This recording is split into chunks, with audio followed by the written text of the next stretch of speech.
Hi, and welcome to another episode of Marriage on a Tightrope. I'm Katie. I'm Alan. And we're still married. You're tired? You tired?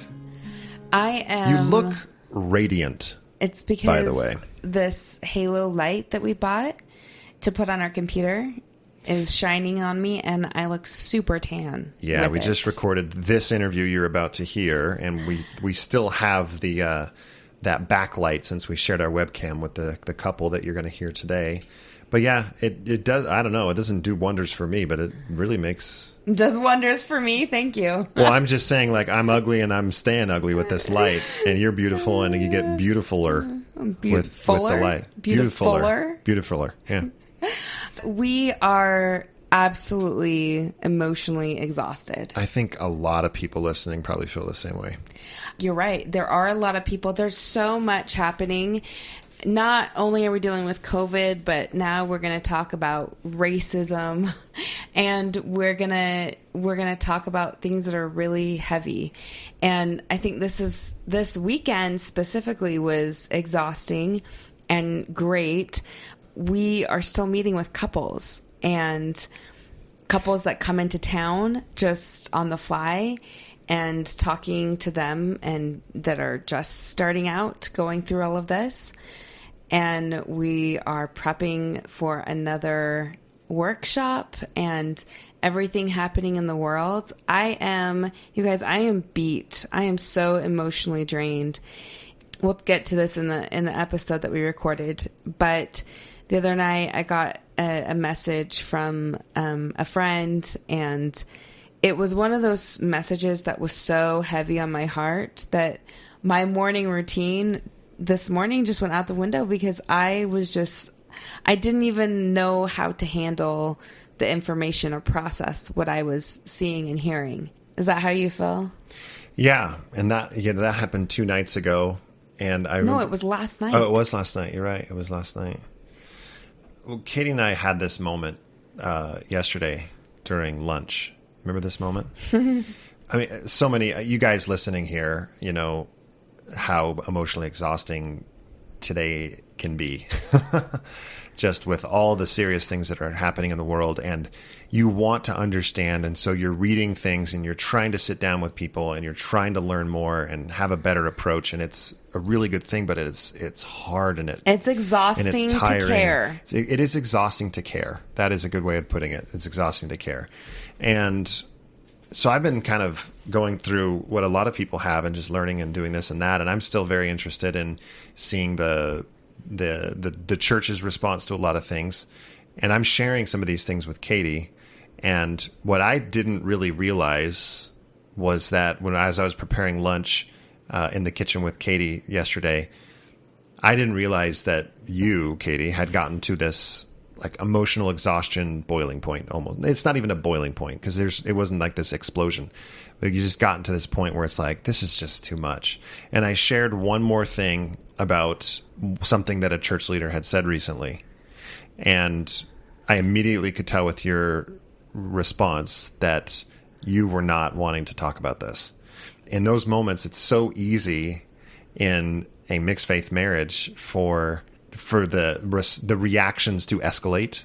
So I say this thing, and your response, and as you know your spouse, you can kind of tell what certain sound effects mean. You kind of went, mm-hmm. You gave this disinterested, mm-hmm. The reaction and the temptation is to respond with, can't you just care about something that I care about? Like, why can't you just pay attention for a second and care about this? But, and that, we went back and forth a little bit. We did go back and forth. Where it's like, I called it out. I said, it seems like you really don't want to hear about church stuff right now.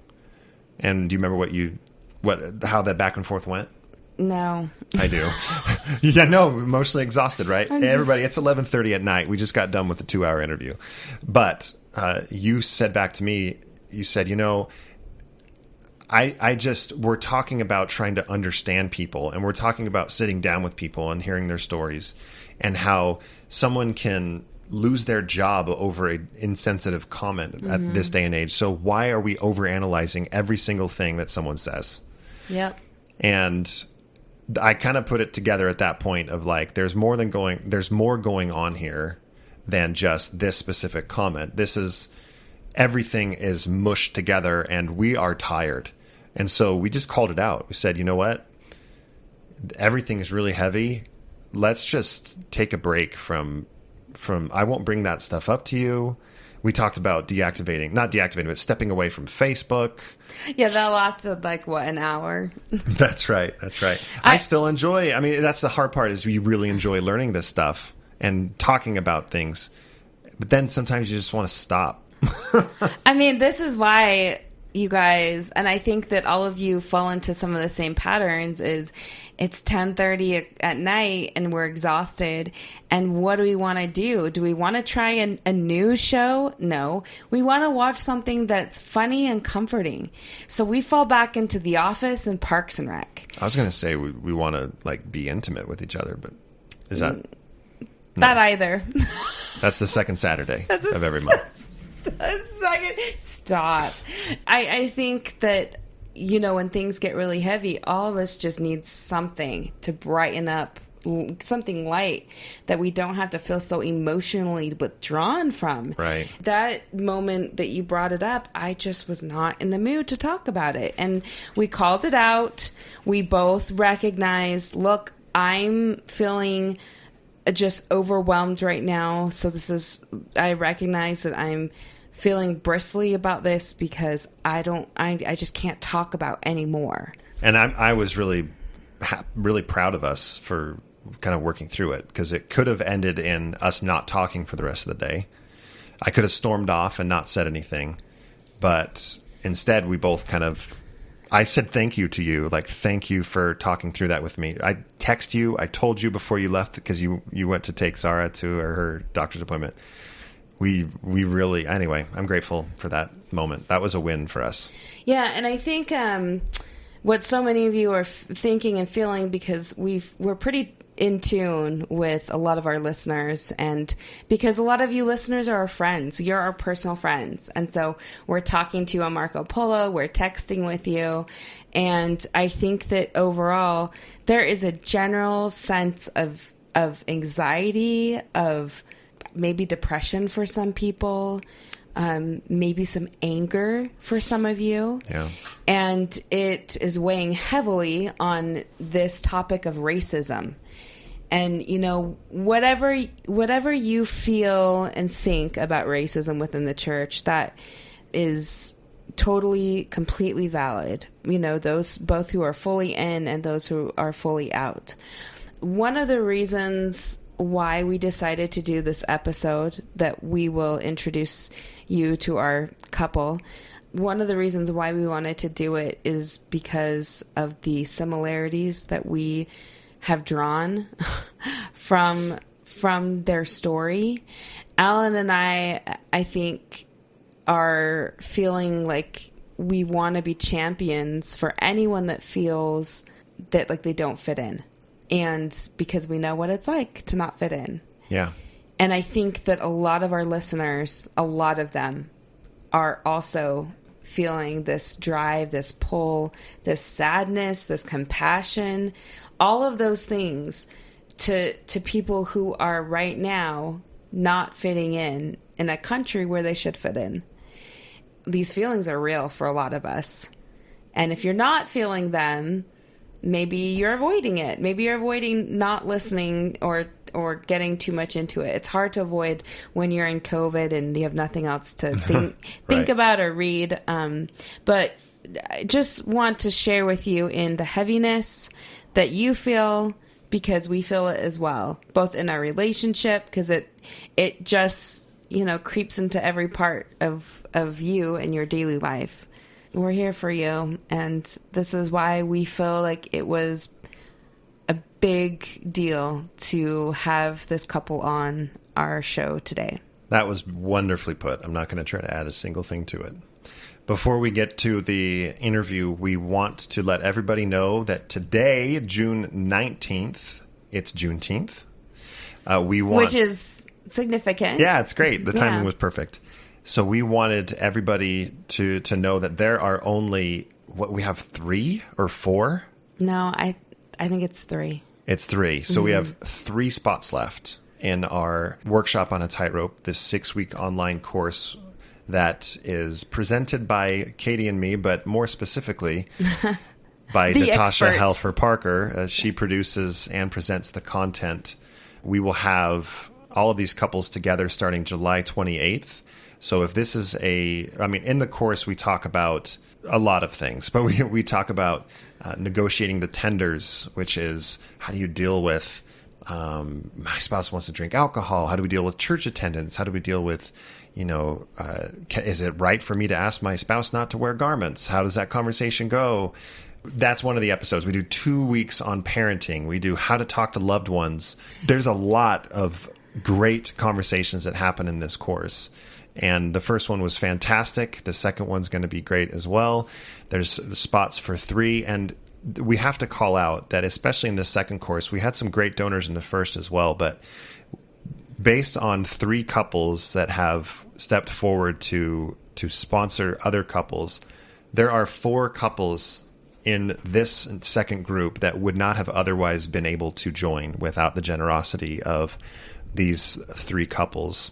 So we are very grateful for those couples, and the 4 couples that are in the course are extremely grateful for those couples that have sponsored them as well. Yeah, we get that this is a really hard time, especially with COVID. We had someone say, hey, my spouse lost his job, but we would really benefit from this course. And so we went to one of our donors who offered to sponsor them, and they took care of that. And so, if you yourself don't feel like you need this course, but you would like to pay it forward to the couples who do need the course, who could really benefit from help from Natasha and 6 weeks of getting to know other people in their position.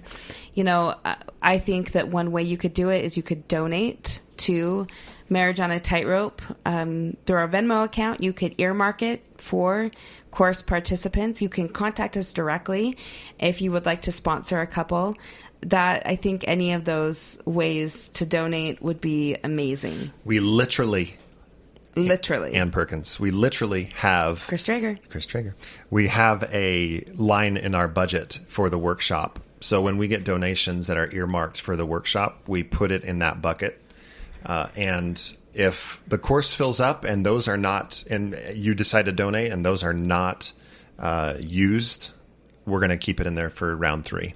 We're really just trying to look out for all the couples that want to be able to do this course that for one reason or another can't afford it. But thank you so much for the ones who have donated and those who continue to donate to us. We really appreciate your support. All the money that we get goes back into the podcast and specifically goes to help other couples who really need it. And so I don't think we can stress enough like how appreciative we are for those of you who do support us, because it really does make a difference and it helps us to continue to do what we love to do. That's right. And support doesn't only mean, we're talking a lot about support right now, which is great, but it doesn't always mean donate. We appreciate the kind words, the emails that we get, the texts that we get, Facebook messages, Instagram, Tinder swipe rights, all the different ways. Excuse me. Just kidding. So we just love all the ways that you do support us, and please reach out. We'd love to hear from you. We received a really cool long email today. Did you read it? Yes, I did. You need to respond to it. I have know. a system set up that if it's the wife that reaches out, Katie responds. If it's the husband that reaches out, I respond. But it was a great email. So we love reading your stories. Send them over to us, and we hope you enjoy this episode with Jen and Jameson Holman. And one last thing, if you would like to be on the podcast, please let us know. Yeah, we send would us love an email. to have you on. marriageonatightrope@gmail.com. Tell us what's interesting about you, and we'll set up a time to record. Just reach out. As Jen will say in the episode, I'm basic. And there's nothing wrong with that. And now we have the pleasure of being joined by, I'm fairly certain, the geographically closest couple that we've ever interviewed. And we've interviewed a few couples that were pretty close. Chelsea and Nick Homer live within a mile. We interviewed with Richard Osler. He lives, 2 miles away or so? Yeah. But we're talking, I could throw rocks at these people's house and they could do the same back to us. Thankfully, we are on better terms than that. We'd love to welcome Jen and Jameson Holman to the podcast. Hi. Hey. Hey! Oh, we're so excited to have you guys here. Thanks for joining us. Well, we're excited to be here. So. I'm just sad that we can't do this all together. I know. I know. Well, we could have. We could have sort of, not really. Yeah, I mean, we don't yes, have you guys equipment. live close. You've got young kids. This room that we record in, our little studio, it's an office. Yeah. And it's not even that. It is an oven. It gets so hot in here. So with four of us, we would just be breathing in each other's carbon dioxide. That's right. okay. Yeah. Everybody, we've known the Holmans for about 4 years now, maybe a smidge bit When did you less. move When did in? you move in? October of 2016. Yes. Yeah. Man, has it really been 4 years? Yeah, Almost. Man, wow. that's nuts. So they I live in know. our neighborhood in the same ward, and they have a unique perspective that I think a lot of our listeners will really learn from and appreciate. So we would love to start it off by just getting to know you crazy kids. Let's we want to hear your backstory, where you grew up, your favorite sports, what you like to eat as a kid. I don't even know what I'm saying. Well, it all started in 1984 Oh, man. when I was born, a beautiful bouncing baby girl. You need to enter in like a dream sequence music, like some type of like harp or something. No, we don't have a very unique story. I think that what we have is very similar to what a lot of people have, in that we met at church. Which sucks because I really would have preferred to have had a really awesome story like, yo, I met her in a burning building. She was screaming, like, come get me, come save me. And I'm You're like, so extra. I don't know who you are, but I will save you, fair maiden. But no, it didn't work out that way. It was kind of like that, except it was a singles ward, right? Singles Yeah. ward. You saved her from the burning building that is a singles ward. Yeah. The dumpster fire that is a singles ward. Yeah, I guess We so. are about as basic as they come. I know. We met at a singles ward activity. Well, you know what? We did put a little spice on it. We met at a breakfast group. Oh, breakfast group. That's right. Whereas it's normally like a dinner group. But we met at a breakfast group. Yeah, and he Posh. spilled. I know, it's so cute. No. You spilled This is syrup this is not on syrup. on my chaise. Stop. He spilled. He left. I'm sitting down on a chaise. I sat next to him, and he left his plate there, and syrup got on my butt. And so he comes up to me real smooth afterwards. And this is what I said. Puts his hand on the very small of my back. Yep. And he says, and I said, "Hey girl, you spilled syrup on my chaise." No, you did not say that. He said, "Hey girl, you got syrup on your booty." You got syrup on your booty. And mind you, my booty was about 100 pounds slimmer at that point. So it was a sweet booty. So I didn't mind him look. And from that moment, Jen knew that they would end up together. No, she actually did not know that. I almost broke up with him she almost broke up with me 3 or 4 times. Yeah. So we skipped about 20 to 29 years of your life.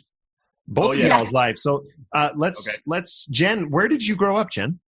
Oh, I grew up in Riverton and then South Jordan. So the south end of the valley. Okay, here in Utah. Pretty basic. Remember my whole life. I'm so basic. I don't know how to say this anymore. And I'm the most basic person you will ever meet. It's like default twin-plate white girl. Shut up. I don't want basic to be misconstrued as boring by any means, because Jen is anything but boring. That's right. No. I'm fun. I'm a redhead. It's like built into our DNA, right? That's true. It is. That is true. It is. Agreed. But nothing exciting. So where did you go to school? Did you go to what high school around here, first of all? What high school? I went to Bingham High School. Big class Bingham. of 2002. Go Whoop. fighting Hawks. Miners. Miners. The miners. Okay, Jen. Did you graduate from high school? Did. I am a proud proud high school graduate. Congratulations. I did go to college. I went to what college? fashion school. Nice. Yeah. I don't do much of that anymore, but I had fun when I did it. Story though, when we were dating, I stayed up 24 straight hours helping her along with our mutual friend prepare for her fashion show. I did a fashion show. What was it? Salt Lake Fashion and Design? I forgot No, the name of now it. you're going to, I don't remember. So that was commitment. That's when I knew, okay, I must really like this girl if I'm willing to stay up 24 straight hours. I told you to go to sleep. And miss out He on couldn't quality. He couldn't hand gaming Stitch to time. save his life. No, he of was course useless. not. No, I mean, but He provided moral support and then just saying, I got I am Diet Cokes. so tired. I got so many Diet Cokes. Okay, I'll put in work. You can't see how intensely my eyes are rolling right gosh, now. I have to roll it back so far. So far. Good thing this is not a video podcast. There's smiles abound, though. Yeah. All right. So, Jameson, how about your upbringing? Where did you grow up, my friend? I grew up in Mississippi, and I split my time between my birthplace, which is located in the Mississippi North Delta in a small town called Marks. I thought it was Delta. Or no, that's how you say it here. Delta. Okay. Yeah. And I also split time between Jackson, Mississippi, which is the capital. I'm going to Jackson. So, yeah. Shout out to Bruno Mars, Jackson, Mississippi. So, yeah. So that's where I split my time growing up. I went to high school at Jim Hill High School, home of the Mighty Tigers. So, yeah, there's that. And it was awesome. I went to Jim Hill because they had the only IB program in the state, International Baccalaureate, not irritable bowels. Okay, just for clarificational purposes. After I completed my IB program there, I went on to Mississippi State University, the Bulldogs in the mighty SEC, and I pursued my undergraduate degree in psychology and graduated with a Bachelor of Science in Psychology. Wow. So what did you go on to do after that? Well, I immediately got recruited out of college to start my career as a line staff for a residential treatment center in a suburb of Memphis, Tennessee, where I worked with adolescent juvenile males between the ages of 13 to 16 that were struggling with a lot of different psychological disorders, but they were all sex offenders. It was a sex offender program. Yeesh. Yeah, it was rough, and it was a lot of work, and I put in a lot of hours, but it was the most rewarding experience of my life because I got to really work with these kids and help them shape and mold them into hopefully better citizens. If any of them are out there listening to this, first of all, wow, congrats to you, good sir. They would have to rehabilitate. Yes. Join the Mormon Church. Yes. Marry someone else in the Mormon Church. Yes. And then leave the Mormon Church. Yes. And Really then find our specific. podcast. But Exactly. crazier things have happened. That's what I'm saying. Stranger things have happened. So That's right. It could very well be a possibility, but It's true. it was just a pure joy to watch those kids grow and to see their change process happening right before your eyes. And it was definitely worth all the long hours and the blood and the sweat and the tears, man. You cry with them, you laugh with them, and you wish them well when they finally get to that point where they can transition home. And it was a really good time. I really enjoyed my time working there. So I'm trying to follow this timeline. Okay, so you're in that adolescent center working for them. Where did you go to school for your MFT? So I got my graduate degree and my master's from Argosy University, which sadly is no longer a campus here in Draper in Utah. It is no longer. Right, but you're skipping over like a decade of stuff. I am skipping over a decade of stuff. He's got a whole life before me. But here's the thing. I was asked, where did I pursue my graduate degree? Yeah. Okay, calm down. That was on me. That one's on me, Jen. Wow. You can yell at me. Alan. Jeez. Well, talk about that decade. So from that decade, I mean, I went from working at that treatment center to working at, oddly enough, a child care after school program. I was the curriculum coordinator. I was the only male on staff there. But He's really the altruistic person in this relationship. I'm like, let's buy some pretty shoes and, let's put on a fashion show at lunch. He's That's like, an office I'm quote. going to help. Yes, you're welcome. I'm going to help the children. And I'm just like, shoes. Oh my gosh. Oh my gosh. Shit. You gotta have both of those traits in a marriage. Yes. We balance each other out. You balance each other out. I agree. I think. So I did that for a little while, and after that, I had an opportunity to help start not start a company. It wasn't my company, but they were opening up a new location, the first of its kind in the state of Mississippi. So I came on board to be a warehouse personnel at this factory where we just did like herbal essence type, mineral, vitamin, whatever. Something or other. Extract stuff. Natural life sciences stuff, right? Oh, there you go. And from there, that's when I realized, wait, man, I really enjoy helping people. I don't enjoy being in a warehouse, shoving pills in a box to ship off to, God knows where. So that's when the call came to go get back into the healthcare field, caring field, or will someone help the children field, Right. Well, when did you tell them about when you converted? Oh, yes. So this was 2004. Actually, this month, it was June of 2004. I'm coming up on, this would be my 16th year on, let's see, Sunday, maybe Monday. I think it was I don't remember, but it was somewhere in the 20s in June of 2004 is when I converted. But that story was well before I ever left to go to work at the treatment center. Before you left? Before I left school. I converted and got baptized in Mississippi while I was still at Mississippi State. So you were a college student when that happened? I was. In fact, I was 2 months shy of my 21st birthday when I got converted. And let me tell you what these dudes did, all right? Just to point out the slickness of missionaries. At the time, I didn't realize that's what they were called, all right? So these two slick guys come in, and they're talking like all of this stuff about Jesus. And I'm like, of course you're going to talk to me, and I'm going to be interested because I'm from the Bible Belt. I mean, why not Jesus? Yay, right? Then right when we got to the part where it's like, well, okay, you're going to have to give up like doing all the stuff that you were doing and whatever. I was an avid drinker, okay? I was really into like, beer tasting. I had made plans to go to like Oktoberfest and like try all the different beers, everything. And then they came and they hit me with this one. All right. You ready for this? Well, Christ died for your sins on the cross. The least you can do is give up drinking beer. I was like, you sons of, and like from there, I was so pissed off. I was like, "Ugh!" So I said, all right, fine. And then I just immediately poured out my 40 for my homie, Jesus. And I went from there. You poured a 40 for Jesus. Oh, that's got to be the title of this episode. I think we just found the title for this episode. Oh, that's great. I gave up, my quest to go to Oktoberfest, and haven't looked back ever since then. So I imagine that joining the church then had to play a part into your decision to move to Utah.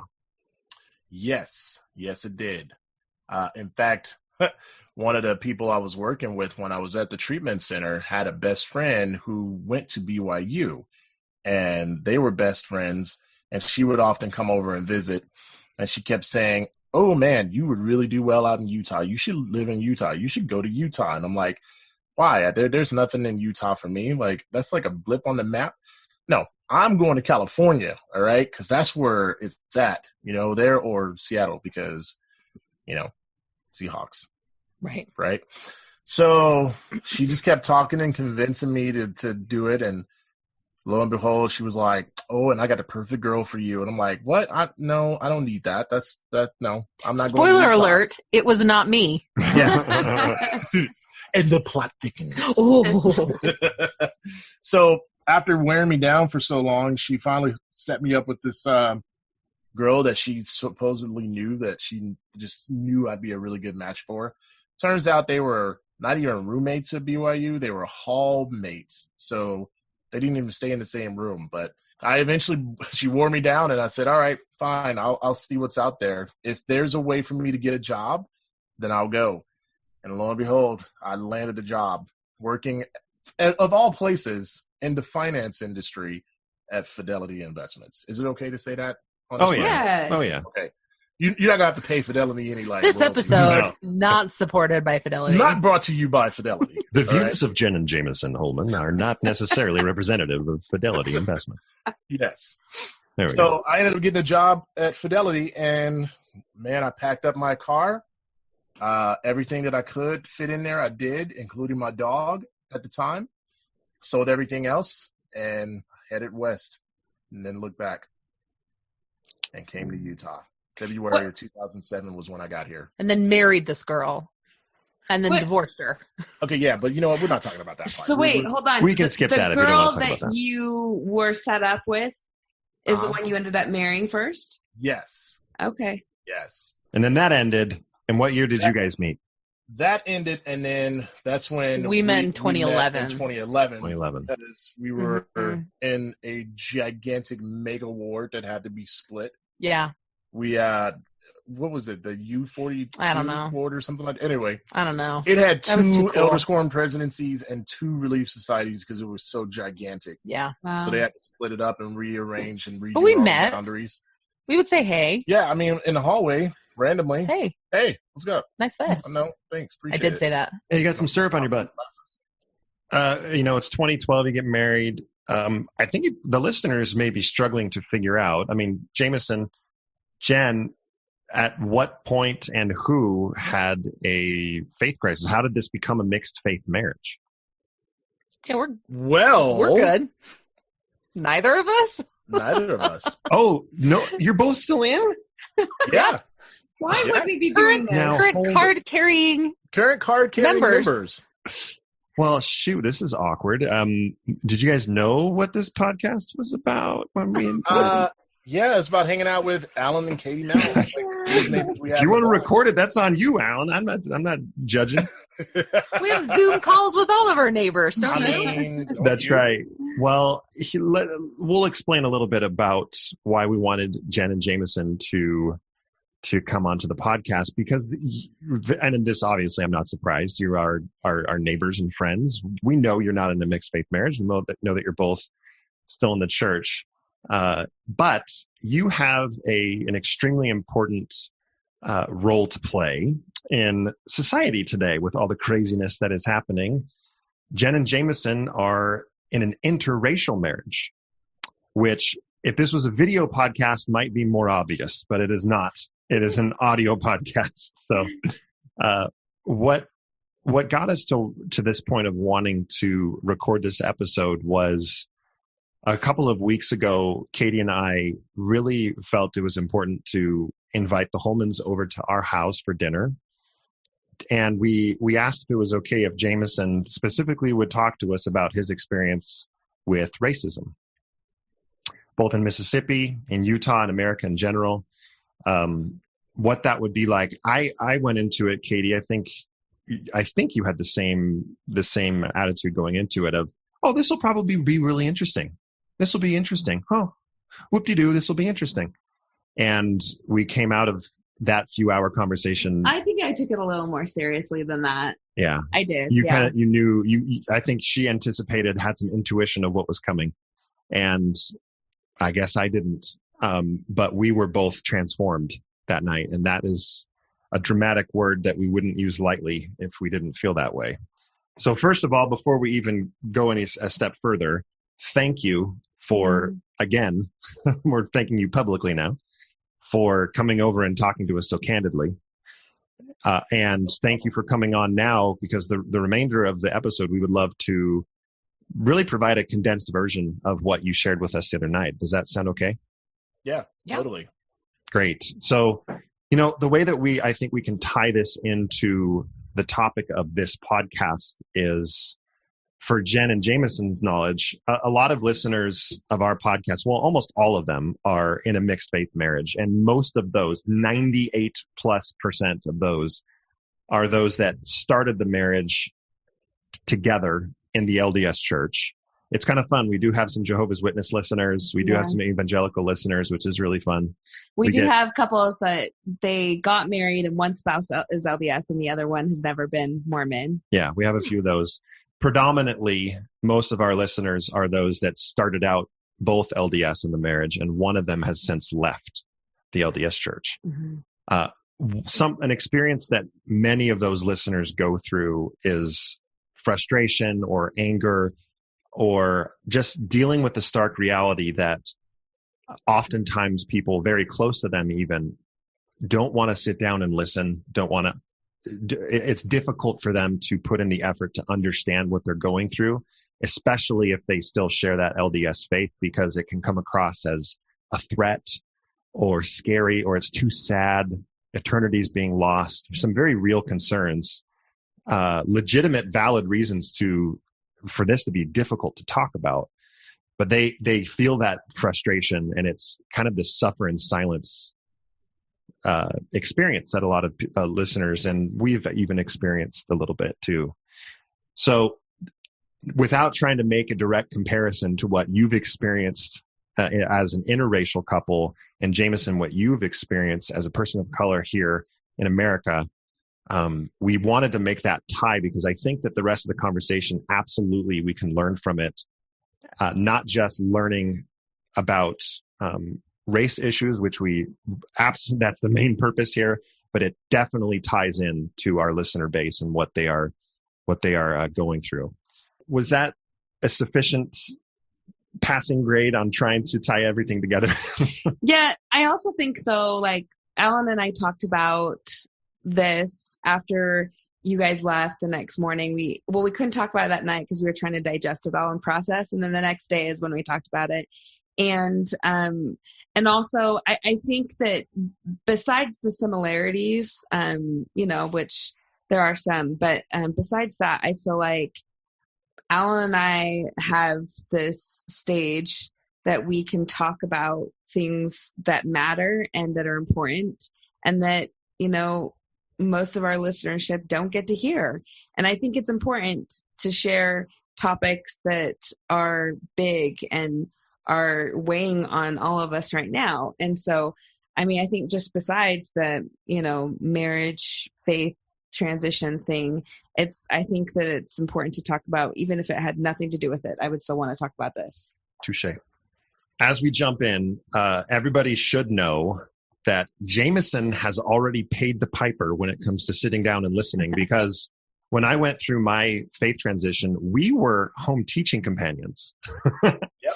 And we were working together often, and we were also in the Elders Quorum presidency together. So you were the secretary, I was one of the counselors, and I felt we had a close enough relationship that I needed to sit down with you and explain to you what was going on with me, because I was going to ask to be released from my home teaching assignments and what that looked like. I didn't know how that conversation was going to go, but do you remember that? You remember us chatting about that?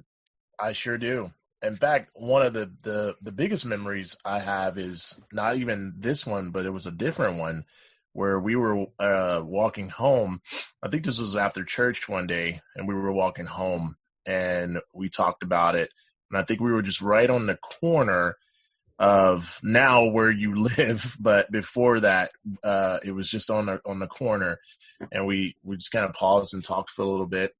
And it was in that moment that I felt like, you know what, this is important enough to you, then it's important enough to me, and I'm going to support you regardless of whatever you do with your life. I'm going to support you because you're going to need that, because it's going to be quite the journey making that transition. And from there, I told you, I'm here for you for life if you need it. I remember that, man. And I felt it. I have felt it. You were awesome. You were one of the few people that I pulled aside, because you don't know, gosh, and the mirror that I'm looking in when I say this comment, you said this to us a few weeks ago. You don't know who you can trust. You don't know who you can open up to and how much you can say.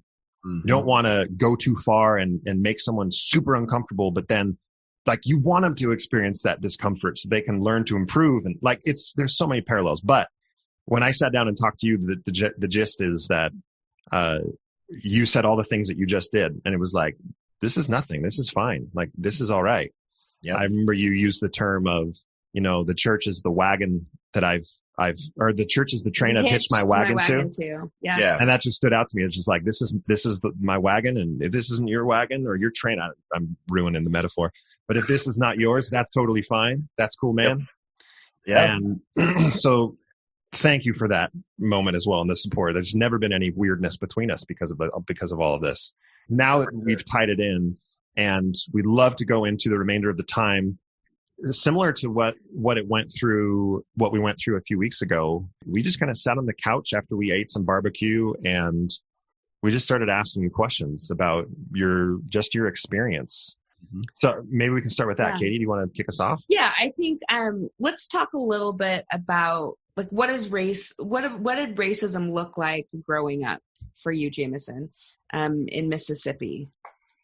So racism for me growing up was very subtly in your face, if I can use that term. I know it's kind of an opposite. A little oxymoron, maybe? A little oxymoron. Yeah, it was pretty subtle, but it was also really in your face. I came from the deep South, and that portion of Mississippi is, as you may all know, is deeply rooted in some very racist history, because we were at the center of, all of the Confederacy stuff that was going on during the Civil War and whatnot.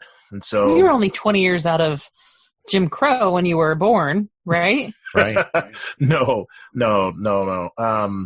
I mean, well, I guess, I guess technically yes, because a lot of that stuff, the legislation and all of that was still going on at the time wasn't really regulated. So a lot of those Jim Crow era laws still applied because no one really enforced any of that stuff once, the desegregation, stuff started rolling out. Wasn't that the early 60s?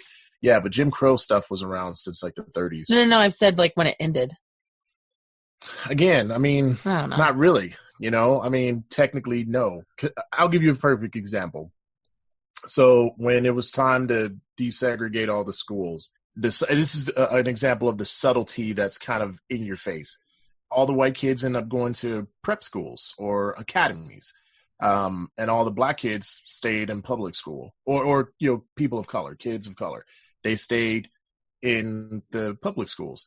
So while there was technically, no segregation anymore, you were free to, be in public school as a white kid. You were free to, well, if you wanted to pay, you could be in a private school, but it was still very much segregated. It was segregated more by class structure, more by social, which economic so happened status. To be by race. Exactly.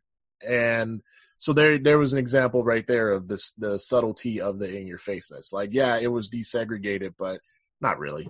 So what about, do you have any experiences growing up in Mississippi personally where you saw that more blatantly in your face of racism? I think you told us a story about your grandmother too and what she would do with you. So talk a little bit about that. Yeah. So my grandparents owned a convenience store. They were small business owners. They owned a gas station and a convenience store, a general store. And it was right on the corner of where the railroad tracks met and went through Marks. On one side of the railroad track is where all the black people were. On the other side of the railroad track is where all the white people were. So props to my late grandfather, being the businessman with the business acumen that he had, purposely and strategically placed that gas station right there at the crossroads. Way to go, Granddaddy. Seriously. Because he knew he was going to get both sides of the tracks, because everybody has to pass that point to go where they need to go, and you're going to need to get, fuel. So, yeah, so I had a lot of encounters with, white people as well as black people, and, there would be often times where, a bunch of, white kids would come by and, scream the N-word at us, me and my cousins when we were riding our bikes home from, whatever we were doing, whether it was coming back from, playing at the playground or... I like how you say that so nonchalantly. Well, like, that's just, it's so, like, typical that it's not even, like... Yeah.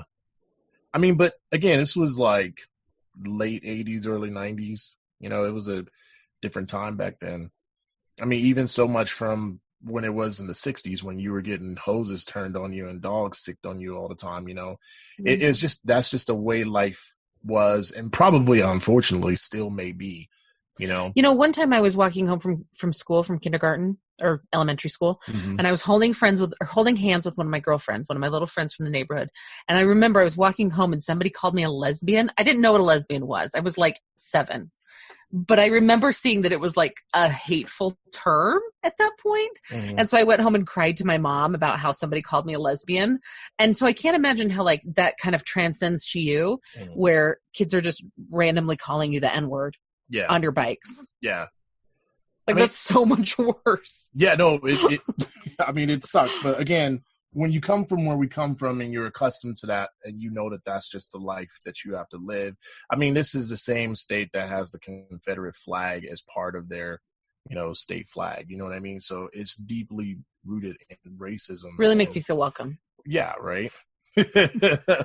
So, I mean, those were some of the experiences that we experienced. And, we knew we can't go on one side of the track after a certain time or a certain hour because it's too dangerous to be out at that time of night, because you could very easily get jumped by a group of, angry white dudes. We call them good old boys. I don't know if that's still a term that's being used down south, but that's what I'm sure it's still a term being used down south. Good old boys will come out. So you had to, make sure you stayed on your side of the tracks and, played where you knew you were going to be safe. And when that street light came on, it's time to go home.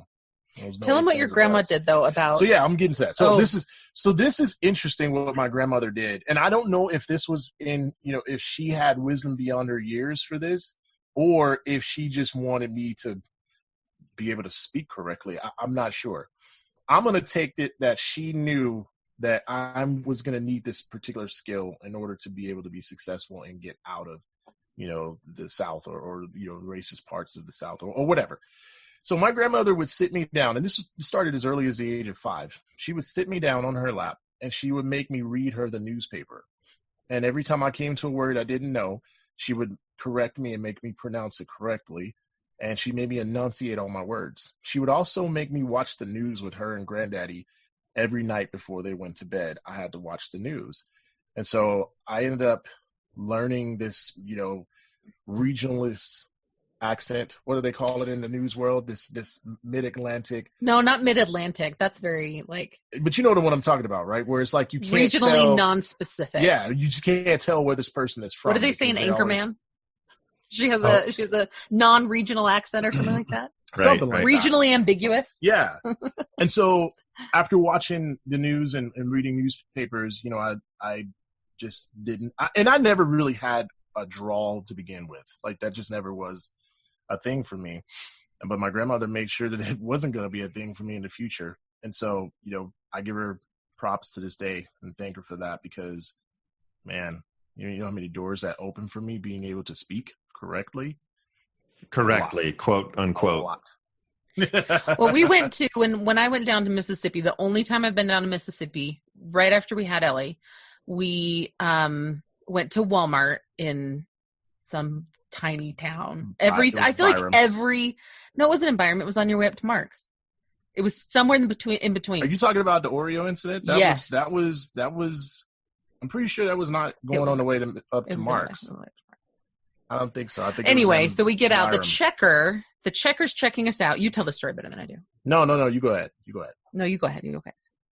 So the checker is checking us out, and I'm trying to warn Jen, and I'm like, listen, just so you know, this is not, this is going to be an awkward interaction because we're, obviously an interracial couple, and it's not that it's necessarily frowned upon, but it's still not.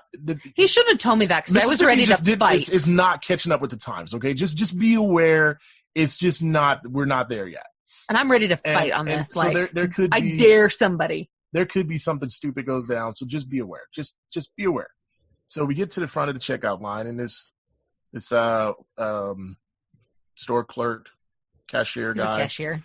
He said, he looks at me, and then he looks at Jen, and then without any hesitation, he basically says, in so many words or less, "Oh, okay, I see what this is.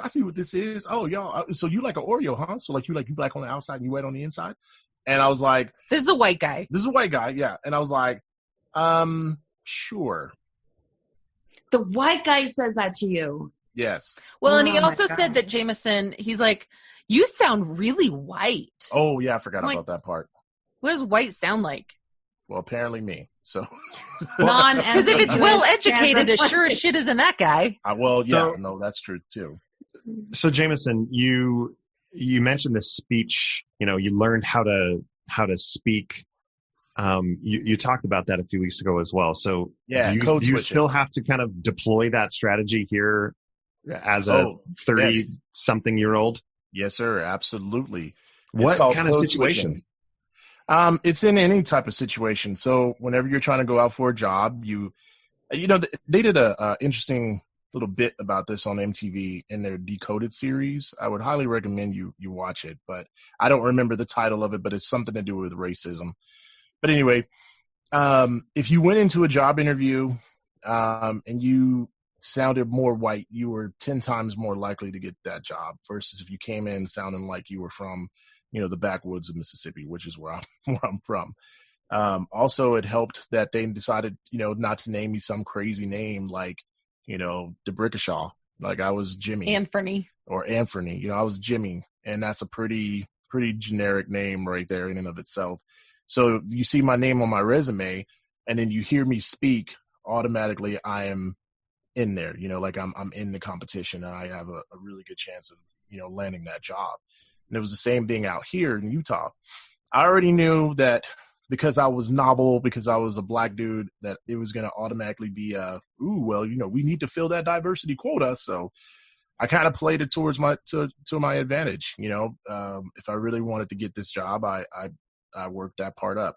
So when I would go into an interview, I would be a little bit over the top. I would code switch. So if an interviewer were to ask me a question like, why would you want to work here? I'd be like, well, let me tell you exactly the reason why I think I'd be a great candidate to work at your company. You take the bass out of your voice. I take the bass out of my voice and I'm like, well, Tom, let me tell you. I think I would make an excellent candidate because I possess a certain set of skills, and blah, blah, blah. Are you right? channeling Chappelle's white person voice? Because it feels like this is a Chappelle moment. Yes, exactly. You got to speak white guy in order to be able to get in, I think I just remember like you telling us that people already have their reservations about just the way you look. So because of that, when you are well spoken and you speak like them, and it puts a lot of people's fears at ease, right? Yes, that's correct. Because again, going back to what Alan was saying a little bit earlier, you never know who you can really trust and you don't know who you can really be like 100% yourself in front of. So you have to put on this presentation to make, to not be scary to other people or to, set them at ease and not put them off. He's not trying to scare the children. I am not trying to scare the children. He because did one time. Wu-Tang is for the children. Wu-Tang is for the children. Okay. So when the Seahawks won the Super Bowl, we always have a Super Bowl party. You guys have been. Yes, we have. Lots of fun. Always welcome. Post-COVID, maybe. Anyway, Seahawks won in what year? It was 2014. 2014. And he got amped, like so aggressively amped. And we've got lots of little nieces and nephews. And at that point, they were really Ellie young. was a baby. No, Ellie, I was pregnant. Yeah, Never mind. Were. Yeah. And he, like, these children were frightened of him because he was getting so excited and just like really, I mean, he's a loud guy as is, but he was getting really excited. Yeah. So he doesn't want to scare the children. He doesn't want to scare the old people. No. Don't want to scare any of those demographics. So, I mean, it's just slight little things that you do. Like I said, you take the bass out of your voice. You have a brighter inflection, a brighter tone to your timbre. Just little small things that you do to just make sure you don't scare anyone, that you don't put anybody off, that you don't make anyone feel uncomfortable in their skin.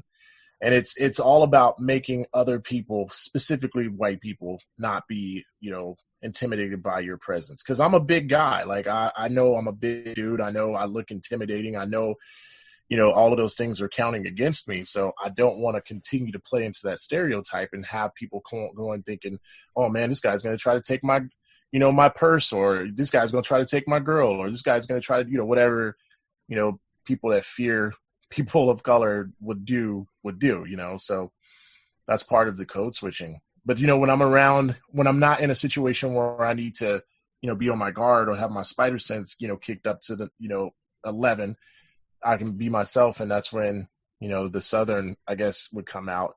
especially if I'm really tired and I haven't slept very well, it'll come out.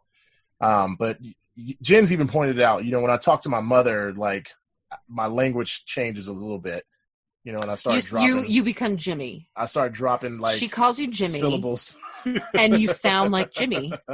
And when you're with your friends, like when you're talking to your friends on the phone, your friends from Mississippi, but when it's like, and when we're fighting, that's also another thing. He gets a little bit more Southern sounding. Yeah, I get real sad. Where he gets real excited, he gets a little Southern. I get a little Southern there too. But around my family and around my friends and our friends, he presents himself in a very tidy and neat package, right? As one would have to in my situation. Yeah. Right? I am the minority in the majority. I have to exist as a Black person in white spaces. So yeah, I'm going to present myself a little bit differently.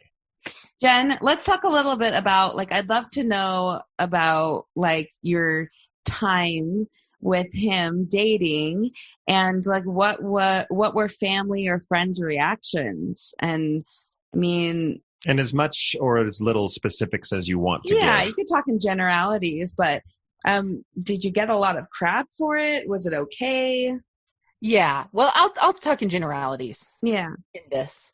We got a lot of crap from somebody in my immediate family gave us quite a bit of trouble with when I said I'm going on a date. I was excited. I mean, we had just spent the evening like talking for 4 hours, and he asked me out on a date, and I was like, oh yeah, no. And then I said, I was excited. I said, well, it's a Black guy, and this person said, well, don't bring him by my house.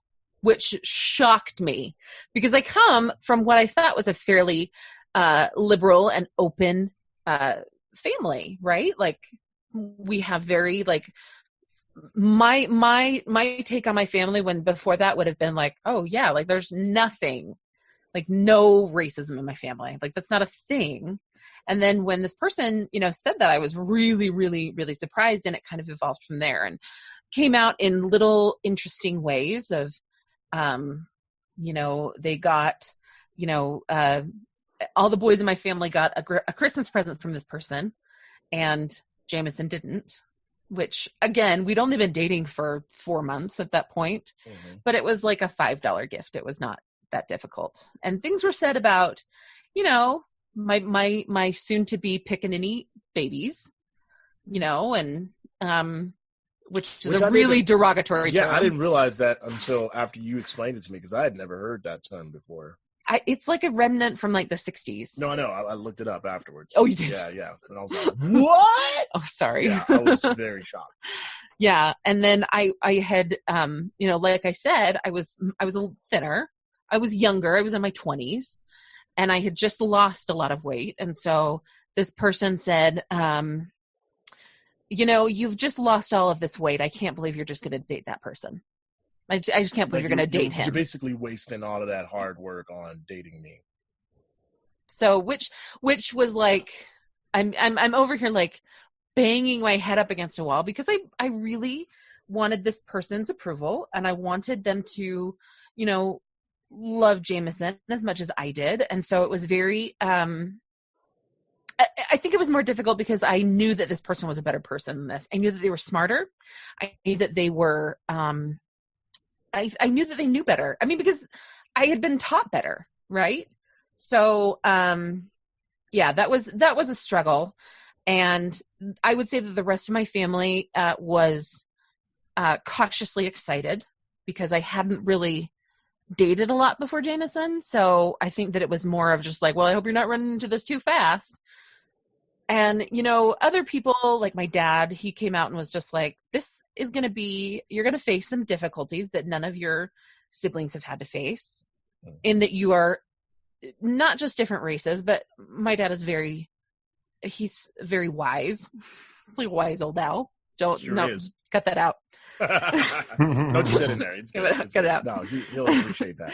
And he said that, not only would we have issues being from different races, but we would have issues being from different parts of the world and coming up very differently. Mm-hmm. And it's true. I think that we have faced a lot of our issues have come from the fact that, he's an only child. I have 4 siblings. He comes from a single parent household. I come from, my parents are divorced, but they were both very involved. And then I have stepmom who was very involved. He grew up in this part of the world that was just it was just like the opposite of where I grew up. So because I was all black everything and you were all white everything. I didn't have a black kid in school until high school. And then I think there was only one or two. Same here. It was predominantly black everything. Like I went to a predominantly black school, shopped at predominantly black, places of business, went to a predominantly black church. I mean, well, and not only that, but like we communicate very differently. Yeah, we do. We have different ways of communicating, and Jameson, being a therapist, has been really great about being able to try to get better about communicating, I guess, if that makes sense. Yeah. You're very good about that. I try to be good about that, but I'm not. I do a lot of listening. I do way more listening than I do talking. And that's funny because I feel like I do a lot of listening. Well, that's because I've groomed you very well. I've trained you. Years of therapizing you. Jameson, so we have family members, Jen's, talking about how they were surprised that some of these family members would say things that were like surprisingly, why are you really why racist? Are you so they were really racist against him? And so Jameson, I think you've mentioned in Mississippi, like you knew who was racist and who wasn't. But in Utah, it's very passive aggressive. Yes. It's very difficult to know out here who's racist versus back at home. Well, they let their racist flag fly out in Mississippi. Yeah, definitely. And here, everybody, myself included, not racist, but passive aggressive. Mm-hmm. So they're just very passively aggressive in their racism. Yeah. So how does that translate in how you're treated, specifically here in Utah? So that's where it gets really interesting because, again, I think because of how I was raised, I think because of the choices that I made that led me to be in this specific spot, I am an anomaly, and I'll openly admit that. I am definitely a unicorn in the situation. I mean, we practically live in like one of the safest neighborhoods, if not the safest neighborhood in like pretty much all of It's a really safe neighborhood. Yeah. I mean, overall. And we have like an amazing neighborhood full of amazing people. I mean, it's like old, ancient white people that live in our neighborhood that you would think there's no way they would be friendly to me, and they're super friendly. Well, but we've talked about this, how your blackness actually is a benefit to you in this situation, because not only are you well educated, you are packaged very nicely. You're clean cut.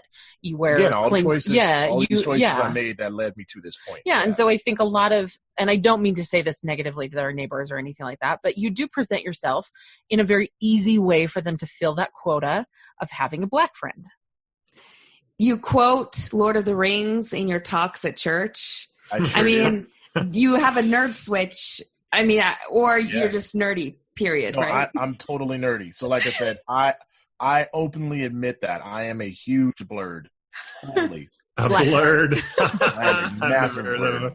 And so, because of that, I get it. And I realize being a member one automatically takes, that to the next level, because if they know you're a member, it's so much more easier for you to be able to relate to them because you share the same experiences being in a religion that is the dominant religion in this area. It also helps that, I'm married a white girl, so I got like a white wife. So it's not like I'm coming in, just straight out of Africa and like super black AF, like it's not like that. Mm-hmm. And then, I live in an area where, we have jobs, cars, we own a house, we're homeowners. Like not to brag, but we're but all of these these variables, all of these factors are come into play, and I know that I benefit from that, and I totally see that because, and I told you guys this, but when we first moved into the neighborhood, I was very scared, and I still am to a degree very afraid to go out at night unless I'm in my car. I'm not outside, which I've never had to deal with. You never had to. Deal with that. I guess I have in a way. Being a woman, it's difficult to go into the dark when there's big scary men out, but I've never had to think about would my race impact somebody stopping and yelling at me or calling the cops on me? Or like I have so much power to, speak to little children and talk to old neighbors. And, maybe if I need to go, oh, it looks like their hose is on. Maybe I can go turn it off in their backyard. I would never do that. You would never do that. It would be no big deal for me to go because I've never had to think about that. Yeah. So I think about all that stuff, and I have like a procedure that runs through my head every time I walk out my house. Here are all the factors. Here are all the things that you need to consider. Here are all the safety protocols. Here are all the exits. Know where you are at all times. Know how to get out of a situation. And I was telling you guys in that conversation we had about, every time I get behind the wheel, like I have a conversation with myself about everything that I need to know. If I ever get approached by police officers, this is what I need to say. And the most important thing is just make it home to my family. I just got to get home to my family. From there, nothing else matters. Like I just have to get home safe. And it's sad, and I get that, and it totally sucks that's my life and that's how I have to live it. But my example I wanted to get to was I ended up forgetting to get the trash cans out, and it was garbage day the next day. So I quickly ran out to try to take these trash cans out to the curb.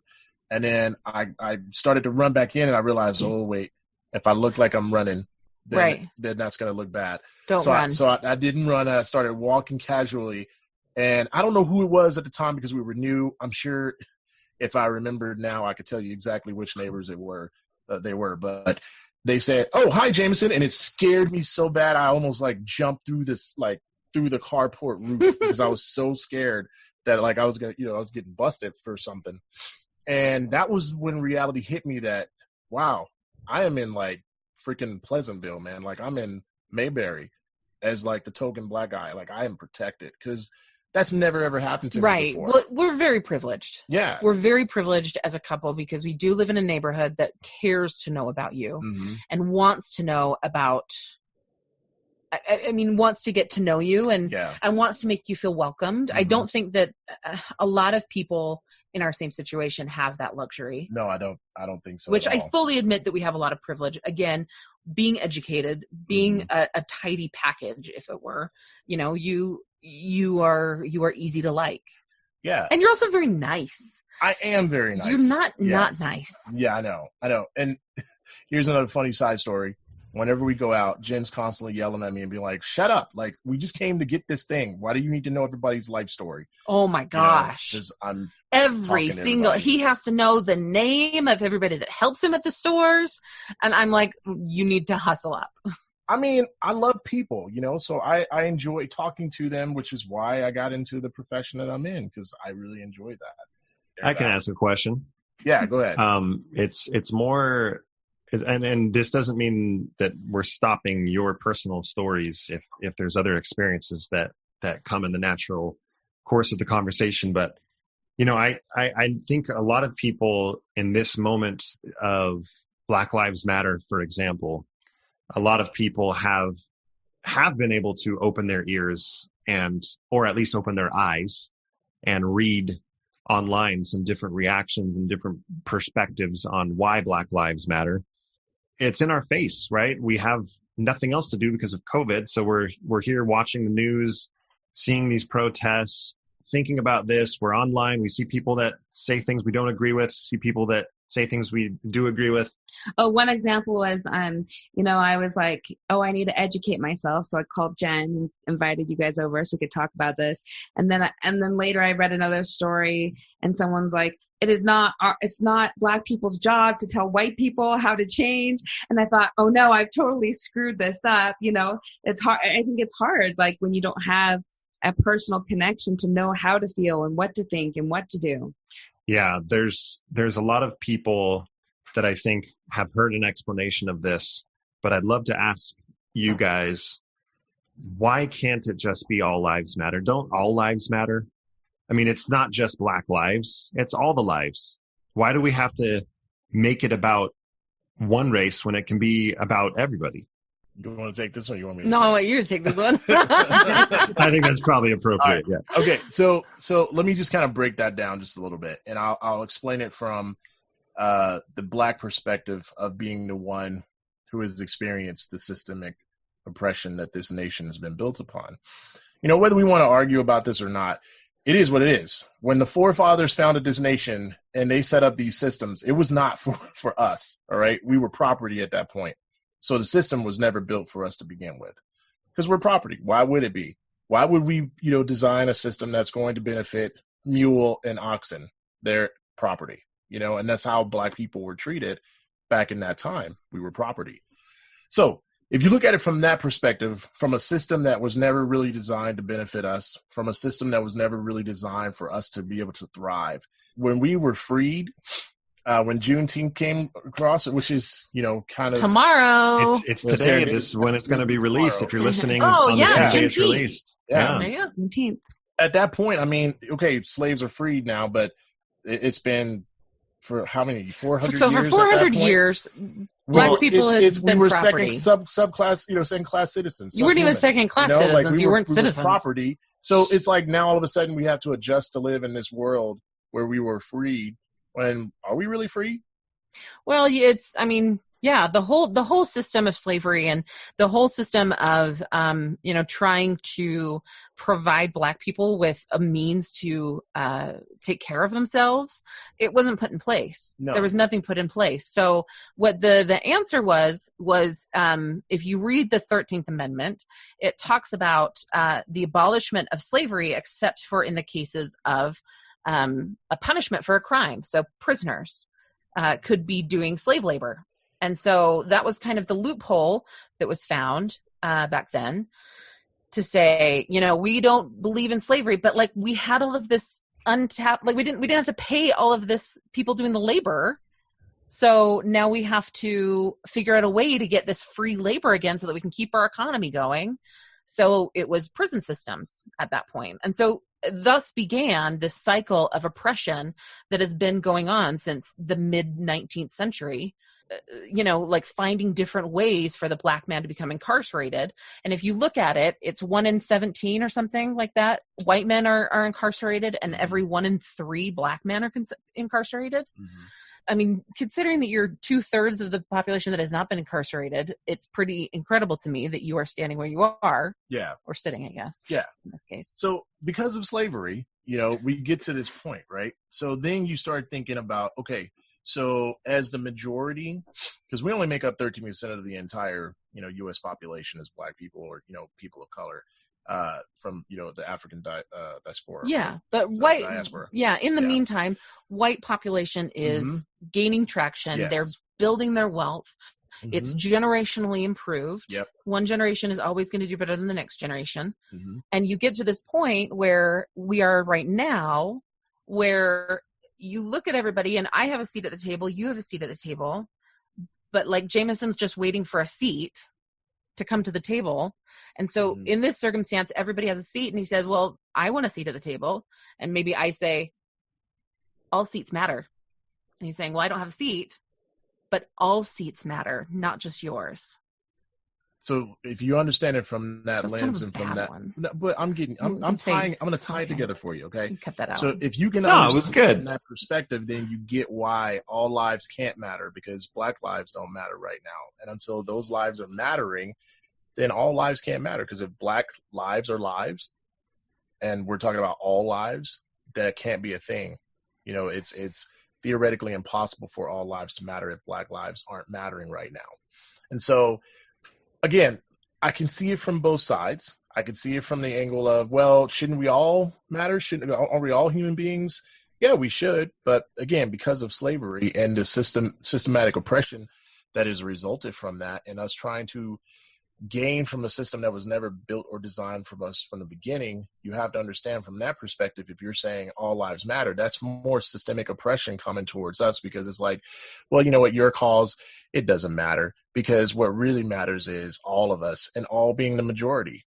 The majority of the American population is white, Caucasian, of European descent. So until Black lives can matter, all lives can't really matter. So when you say that to any person of color, that's the reaction you're going to get is, no, not really. All lives can't possibly matter. Just kind of going from that place, I also want to throw this out here too. If you if you're wanting to support a cause, I've never heard of anyone giving more pushback about supporting causes than supporting Black Lives Matter. I've never heard anyone give so much pushback to, protesting by taking a knee as, oh, you're being disrespectful to the flag.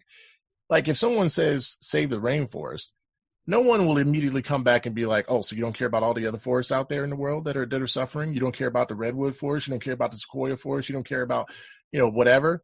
No, because people get... The rainforest is on fire. Exactly. Like people get that, you know what I mean? But whenever it comes to any type of issue around race or race relations or anything of that nature, that's instantly where people Well, it's a really go. touchy subject because I think people don't like being called out on any kind of privilege or any kind of they don't like to think that they're ahead because of the color of their skin.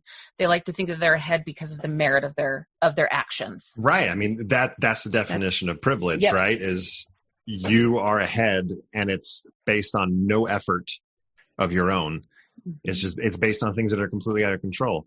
Born in Santa Barbara. I was born to a upper middle class white family in Santa Barbara. So I had opportunities. I'm 6'7". Sports paid for my college. Like these are things that I did not earn. Yeah, I worked hard to play sports, but my natural, incredible body. Just an Adonis over there. Your dad bod. Just don't look at my waist or hairline. Yeah, that's what privilege is. But here's another point then is, and obviously this is not my point. This is not my voice, but the protesting and the violence and the destruction of property, I understand that there's racism and we can even grant that George Floyd and others could be racially motivated violence, but I mean, it's not solved with destruction of property. How do you respond to something like that? So there's a couple of parts to that too. If you're having problems in your family and there's a lot of abuse going on in your family and you are desperately screaming for help and no one is listening to you and no one is hearing you, you're going to try to bring attention to your family's problems and the fact that you're being abused, right? Like that's just something you're going to do. Now, it's going to come out one of two different ways. It's going to come out in the form of acting out. You're going to do some stuff that's going to really get people's attention, like, tagging, your neighbor's fence or, destroying their garden that they work so hard to, put together. You're going to do something to get that attention.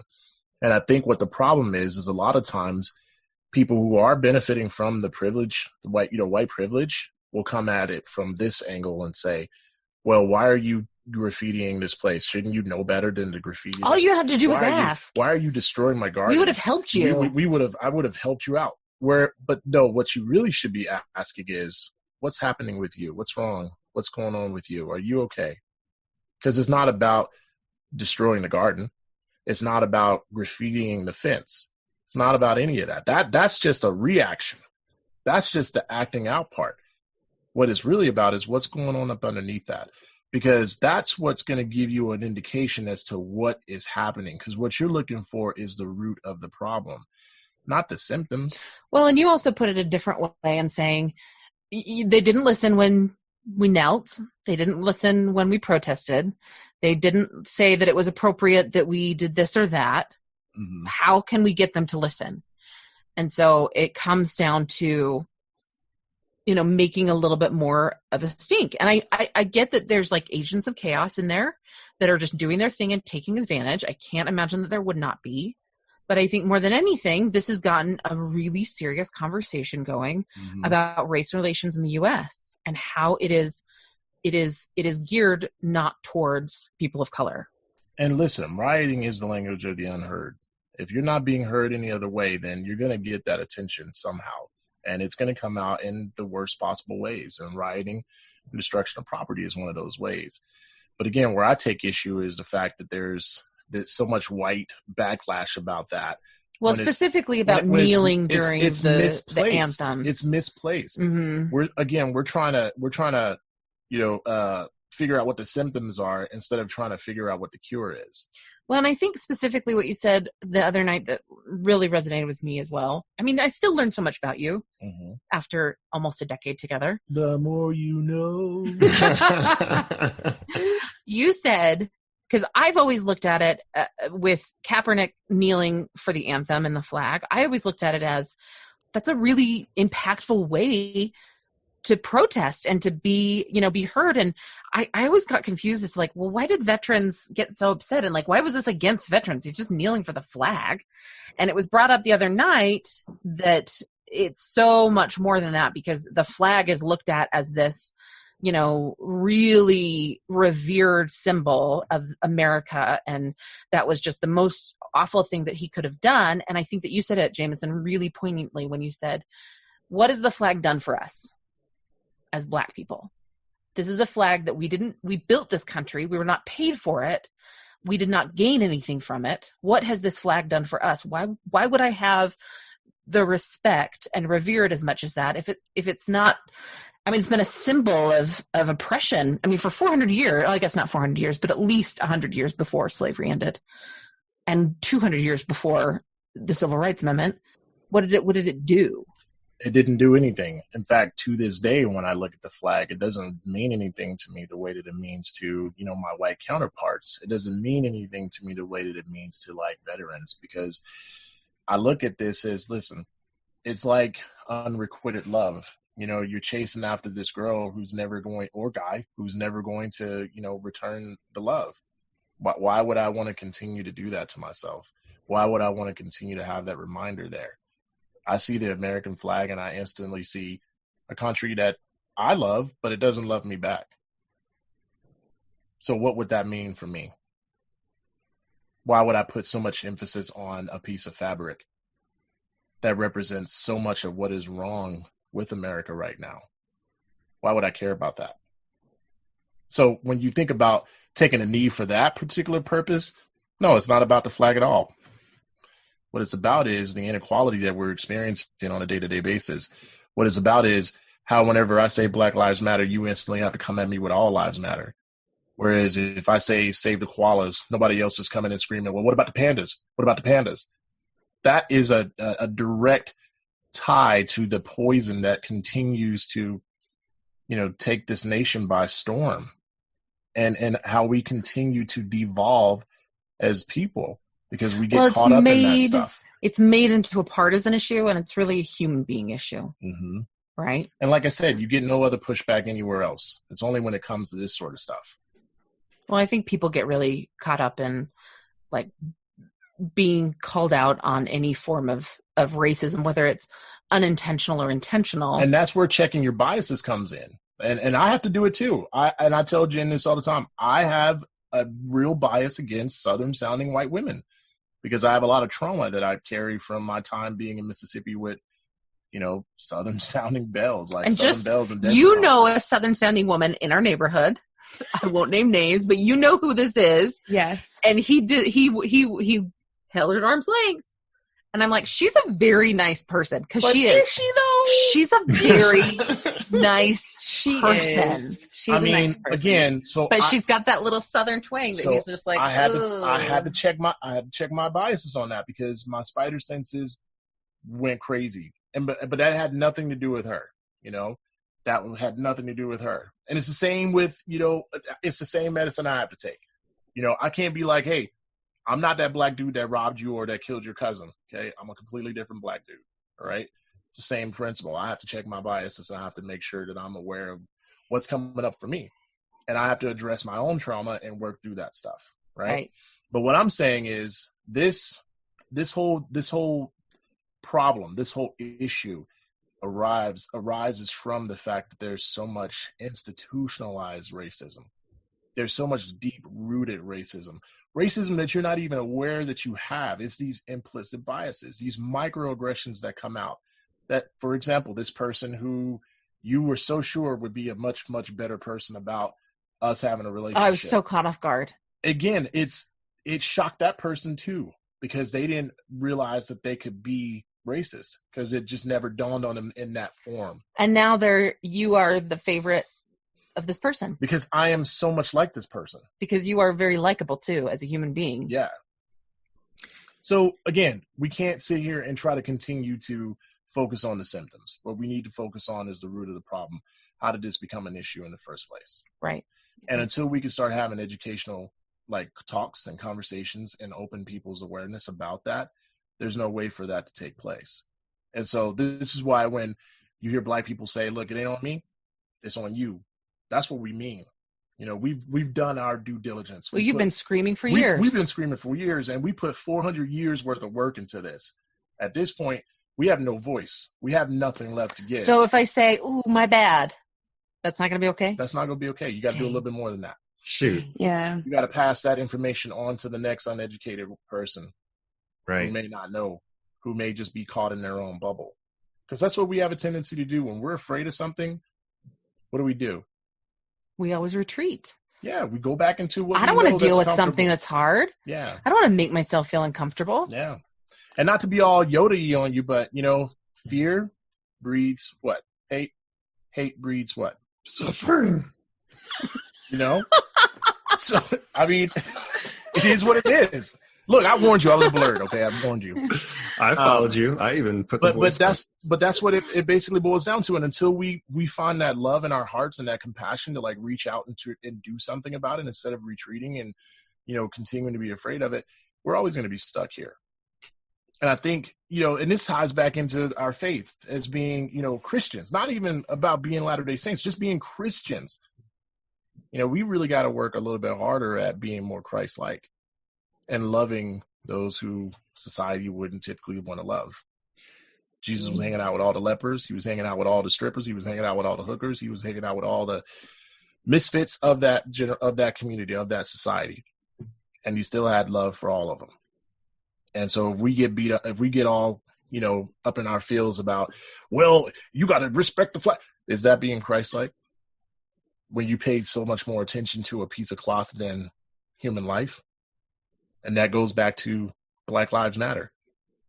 Not because our lives are better than yours, but we matter. We're getting slaughtered in the streets, man. I mean, you're asking for the bare minimum. Matter is the bare minimum. I just want to live my life the way anyone else can live their life.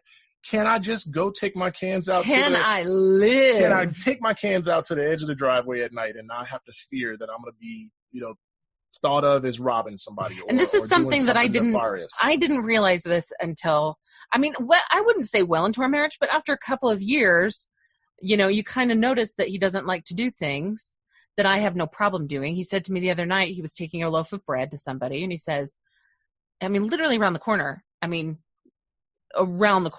should I just drive my car? And it's dark. I'm like, no, walk. He's like, oh, okay. Obviously very nervous about it. And it was fine. But that's the sad thing, though. But you had to think about it. I shouldn't have to think about that. You did it. I should just be able to say, it's no problem. It would be no issue for me to just be like, I'm just going to run this around the corner real quick. Mm-hmm. A little while ago, within the last 7 to 15 minutes, Jameson, you said something that we try to embody on this podcast and in our lives is just sitting down and listening to people, talking to people, understanding what they're going through. And that's the only way. And then the important part is turning around and educating others. That's what we're trying to do here. But we also, one of the things that happened after we talked with you the other night was, oh my gosh, what other groups are we blind to? What other groups do we not understand? What other groups can we reach out to and talk to? And we put the Black Lives Matter poster in our window, and then we have our pride flag hung up. Hanging. And Alan asked me, is there any other group that we're leaving out that we need to? Is there a post-Mormon sign we could put up somewhere? No, we were just like, okay. And I think, Jameson, what you said is, being blind to your own biases, right? I think that plays a big part. And Alan and I have been talking more recently about kind of the long-term effects of this on, specifically for policemen, right? I read an article about the the Salt Lake PD's morale is at an all-time low. And Alan listened to a podcast, right? It was by Sam Smith. Sam, no, that's a singer, but I do like Sam Smith. Sam Harris. Sam Harris, that's right. And do you want to talk a little bit about what that? Oh, sure. I mean, obviously, I'll try to be quick, but obviously these are extremely complex issues, and it's black and white thinking. I mean, pun intended, but it's black and white thinking that we need to avoid, where all police officers are not racist. Is that a fair statement to make? Absolutely. Right? Is the purpose of this movement to put down and hate on police? No, not at all. No. And I actually think maybe, Jameson, could you talk briefly, I'm talking like 45 seconds, about what the role of police in all of this is? Because we haven't really discussed police. The way I look at things, that there's a racial revolution going on, and that's a strong word that is used deliberately. And then there's police reform going on, and they're two separate bubbles, but they're not mutually exclusive. No. They overlap, and there is some overlap. And what is your take on that topic? So if I can do my best Cliff Notes version in 45 seconds. Yeah, what a task. This is what I would say. I would say, I don't think it's about wanting to hate the police. I don't think it's about any of that. What I think it's about is wanting our police officers to be more accountable for each other. When there's one police officer not doing what they're supposed to be doing, you need to step up to the plate and be like, hey, bro, we don't do that. We're here to protect and serve, not to torture and, kill and slaughter. That's not what we're here for. I think if we can remember that, that's going to help out a ton. The other piece to that is, man, I would get that. When I read the statement, and I was telling you guys this before we decided to start officially recording, I read the statement from this gentleman, and all I could think of is, man, if I just tweak a couple of words from like police officer to just being a person of color, we're both saying the same thing. We're tired. We're broken. We're exhausted. Our morale is at an all-time low. All we want to do is just be able to live and to do our jobs and to go and do the things that we love doing. And we can't do that right now because, you know what? We're getting spit in the face, or we're being targeted, or we're worried that we're going to be targeted by some deranged person that wants to keep us from being able to do what we love doing.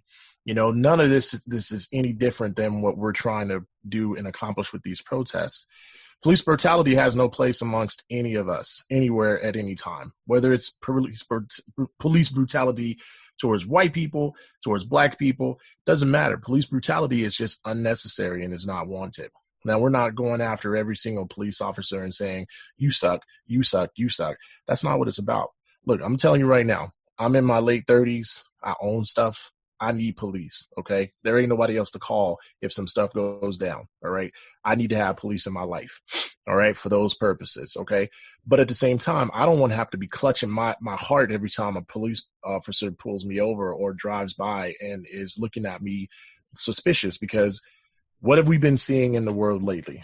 A lot of senseless, police killings. And I just think that that's where we're trying to target, not police officers in general. Yeah, that's great. And what he's referencing, I'm going to go ahead and give you a little context, and then I'll read it. So after Alan and I talked about policemen specifically, we have a really good friend in our last ward who has spent his whole career as a police officer. He is an excellent human. He has an excellent family. And it dawned on us that they're probably really really upset and sad and also run down, and we just decided to check in on this friend of ours. And so I want to read to you his response and then what Alan and I thought of after. This is his response to us. He said, "To tell you the truth, I am physically, mentally, emotionally, and spiritually beat down and worn out. I've worked 16 days straight 83 hours last week alone. I am tired of the hate directed towards me and my fellow officers for something that we had no part of. I am tired of being yelled at, spit on, and having objects thrown at me. I'm worn out because I fear that my family are going to be the targets of some deranged person that wants to target them because of what I do for a living. I want and need sleep, but fear that if I don't keep watch over my house and family, that something bad is going to happen. Out of fear, he doesn't do that. I am tired of that the mayor, city council, and city council only care about votes and continue to throw me and my fellow officers under the bus for political gain. I'm tired that the police administration will not stand up for us and will kneel down with protesters that are yelling that the only good cop is a dead cop and other vile things. We have had 10 officers retire or resign within the last week. If I could afford my own insurance, I would leave also. But unfortunately, I'm stuck in a job that I once loved and now I hate. Sorry for being so direct. I am broken and beat. After I read this last night, I was emotionally, I was totally drained. I mean, we know this family personally. So I feel very upset and sad for him and his family. I love the parallel you just drew, Jameson, because it is right on the money. But, you know, I think that there are many people on both sides suffering, obviously, good people who are trying their best and are just not quite making it. As far as the future goes and what it holds and maybe some reform that needs to happen with police, what is it that we can do to support? Because I think it's not mutually exclusive. You can support Black Lives Matter and you can also support your local police. What do you think, Jameson? Oh, absolutely. You sure can, because you know who was a police officer? My aunt. You know what else? She's Black. So you can support a Black life that's also a blue life, I guess, if you want to use that rhetoric as well, because it's on both sides. You know, there are white allies out there that want to help, that want to do whatever they can to help out. And that's what this is all about. It's not about trying to be divisive. And unfortunately, this country is sick. We are divided deeply, and we are primed for to be basically toppled. You know, I mean, I can't tell you how many times I've seen this same thing play out in like some of my all-time favorite, you know, sci-fi, fantasy, fandoms, fictional account, all of that. It's the same thing. You divide a company or you divide a civilization, and they are primed for failure. Let's tie it back to the main purpose of this podcast. Yeah. I mean, look at the Book of Mormon. And in fact, one of the members of the stake presidency who is in our ward there, now you know who I'm talking about without me saying his name. He talked to me the other day, and I really appreciate it because he knows what I do and don't believe, but he kind of made this parallel as we were talking about this topic, as he said, look at the Book of Mormon. The Nephites couldn't get over their differences with the Lamanites. They couldn't get over their own bias, and it destroyed their civilization. It's exactly what you just talked about, Jameson. Mm-hmm. And I love how you talked that you could take our friend's words, do a copy and paste or a find and replace rather, with just a couple of things, and it could have been written by you about how sick and tired you are of all the oppression and everything that you have to go through. Mm-hmm. And the whole point of that isn't to throw it back in his face. It's to say, not at all. We are not that different. Exactly. Doesn't this suck? Doesn't it suck that we have to go through this? Yes, exactly. Exactly. When we are stronger, when we are united, that's what I would like to see accomplished. And, you know, I tell Jen this all the time. Look, I'm not an angry militant, like, Black man. Like, that's just not my thing. Like, well, you're not looking to be offended for the sake of being offended. Not at all. And for me, all I want is for nothing more than for us to be able to get past this and to be able to get ourselves to a place where we can recognize that we are different and still be together regardless. You know, Instead of being like, oh my gosh, I don't understand that, so therefore I'm gonna, be afraid of this, and then ignorance breeds fear, right? Yes. Mm-hmm. Thank you, Yoda. Yes, that's what I've been trying to say. But in all seriousness, though, that's the whole point that I'm trying to get across is we have to do a better job as a nation. That means me. That means you. All of us. We have to do a better job as human beings to respect each other as human beings. And to listen. And to recognize, you know what? I can see why this would be a sucky situation for you. How could I help you?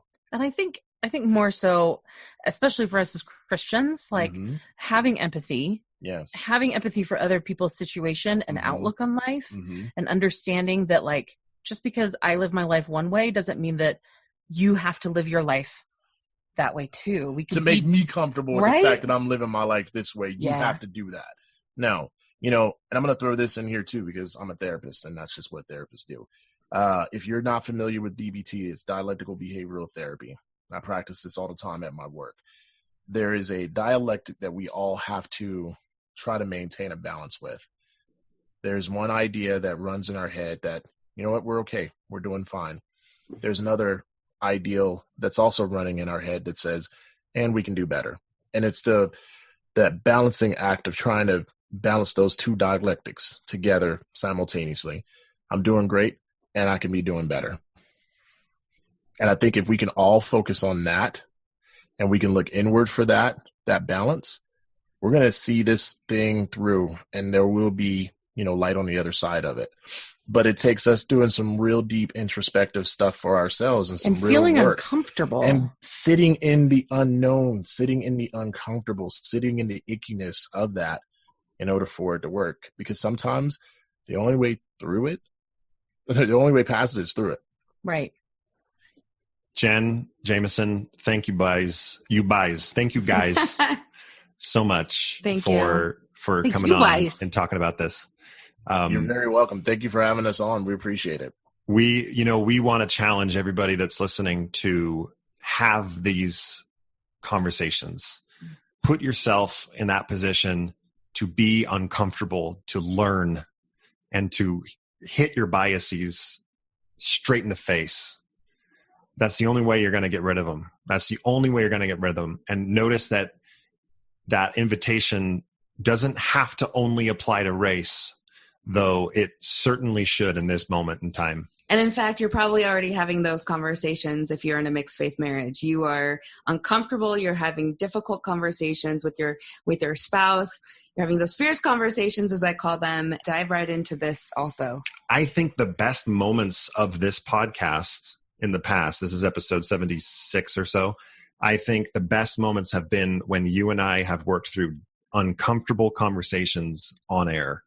That's when we build the most. That's the biggest wins come through fighting through the discomfort. That's when the most growth happens, right? When you start to understand someone else's point of view and you work through those things and you realize and recognize why you're feeling discomfort. And then maybe your heart begins to change and maybe you do something about it. That's where you're growing. And Alan and I absolutely felt like we grew in that just 4-hour conversation that we had with you guys, Jen and Jameson, when you were in our home. So, I mean, honestly, we gained so much from it. And I hope that the listeners gained